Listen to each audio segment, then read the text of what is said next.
Typescript is a superset of JavaScript that adds features such as classes, modules, and type annotations to ES5.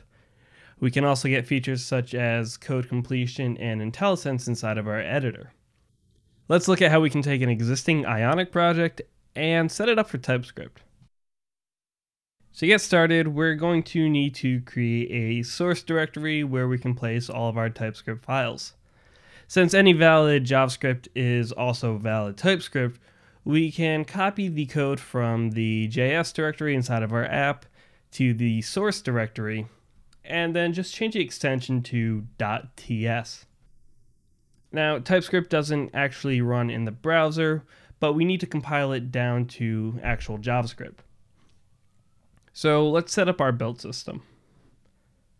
I'm going to open up our gulp file, and I've already added the reference to gulp tsc, which is our TypeScript compiler. And we're going to come down to our paths, and we're going to add a reference to that source directory that we just created. And we're just going to say source, and we're going to target any file that's inside of there that has an extension of .ts. Now from here we need to create a compile task that will handle passing those files to the TypeScript compiler and then piping that back into the JS directory from earlier. So we'll say gulp.task, going to create a compile task. So take a function, and we're going to take gulp.source, and we're going to pass in the source path right here, and then we're going to pipe that into the TypeScript compiler that we've imported up here. Now, once that's done, we're going to take the output of that, and we're going to send that back to the JS directory from inside of our dub.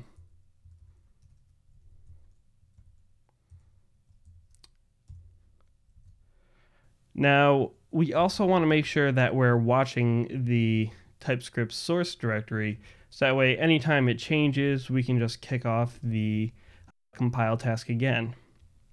So we'll come down to our watch task. We're going to actually copy this line, and we're just going to change it so that way anytime the source directory changes, we're just going to call compile. So if we come over to our terminal, we can run gulp compile, and we can compile everything down to vanilla JavaScript. And if we go back to our editor, we'll refresh the file tree, and we can see all of the code that we had inside of our TypeScript file. In the next video, we're going to look at how we can take the same app that we have set up here and start utilizing some of those type annotations inside of our TypeScript files.